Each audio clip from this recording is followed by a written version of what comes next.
Why do intelligent people stay silent? Think about the last time you wanted to speak up. Maybe it was in a meeting, maybe in a conversation where you knew you had the better idea. Maybe someone crossed a line and you said nothing. Your mind knew the words, but fear locked your voice. Fear of judgment, fear of rejection, fear of being misunderstood.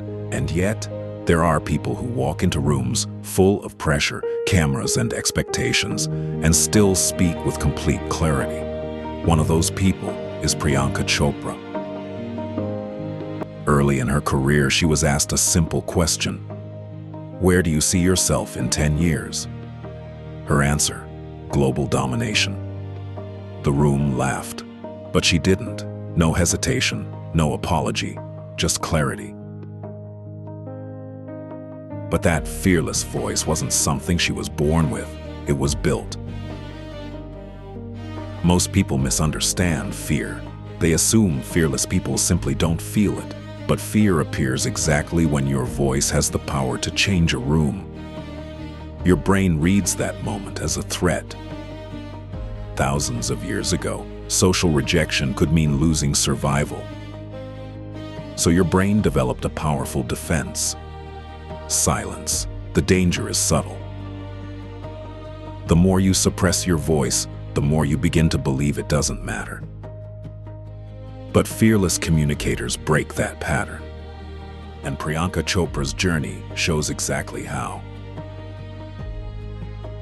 Method 1. Enter bigger rooms before you feel ready.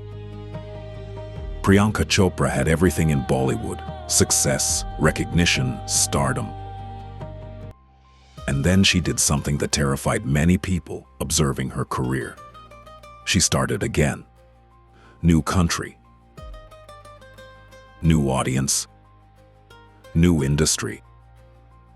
Imagine walking into rooms where no one knows your history. Most people shrink in that environment. Priyanka didn't. She believed something brutally simple: fight for your dreams because no one else is going to fight for them except you.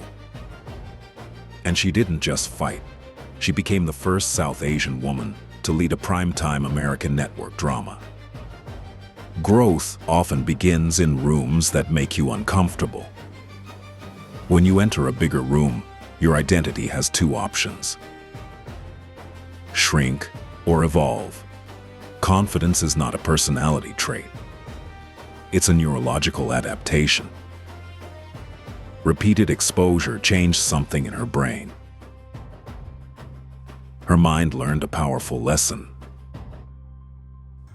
discomfort does not equal danger.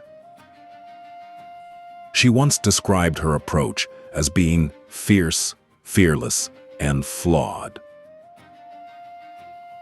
Fearless communicators are not perfect. They have simply made peace with imperfection. Fear loses power when it becomes familiar. Fear grows loudest when attention turns inward, asking, "How do I sound?" Or, "What do they think of me?" Powerful communicators reverse that focus. They shift attention outward. When the message becomes more important than your image, your voice becomes stronger. Purpose silences insecurity. Method 2. Normalize discomfort. One of the biggest myths is that confident people feel ready before they act. They don't. They act first, and confidence follows. Each time you act despite fear, your brain records proof. Confidence doesn't arrive before courage, it grows because of it.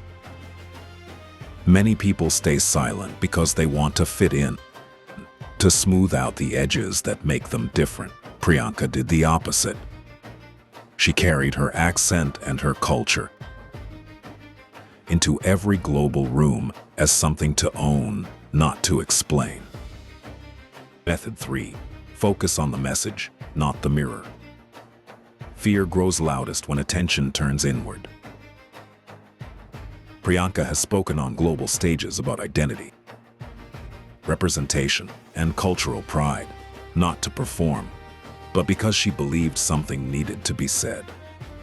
When asked how she deals with stereotypes, her answer was simple and honest. If I get pissed off, I educate in a sassy way. Other times I educate in a Gandhi-like way. I have my moods. Notice what's missing. She never asked how she would look. She focused on what needed to be said. When the message becomes more important than your image, your voice becomes stronger. Purpose silences insecurity. Method 4. Confidence follows action. Stepping into Hollywood, hosting global events, speaking on international platforms. None of these moments came with certainty attached, but every courageous action leaves evidence. Even something as simple as people mispronouncing her name became an opportunity to practice confidence. She corrected them calmly. My name starts with a P. It's Chopra, like Oprah.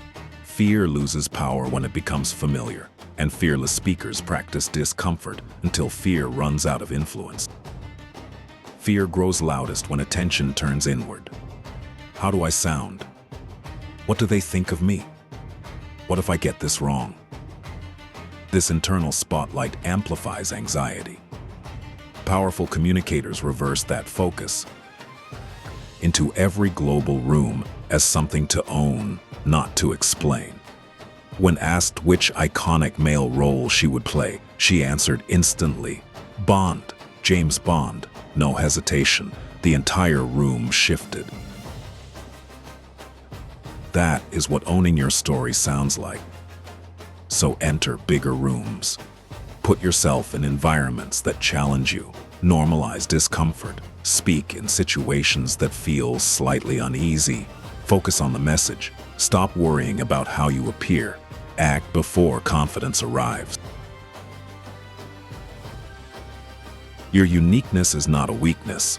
It is the source of your authority. The deeper truth is that fearless speaking is not about having the loudest voice. It's about refusing to let fear decide when you stay silent. Fear is not a stop sign. It is a signal that something important is about to happen. The moment you speak despite fear, your brain updates your identity. You stop being someone who watches from the sidelines and become someone who shapes the room. Opportunities do not always go to the most qualified person. They go to the person who dares to be heard. Your voice carries perspectives that no one else can replicate. The question is not whether fear will appear. It will. The real question is this: when that moment comes, will you stay silent, or will you speak anyway? Fearless speaking is deciding that your voice matters more than your fear. And that decision can change your entire life. Your brain records proof. Confidence doesn't arrive before courage. It grows because of it.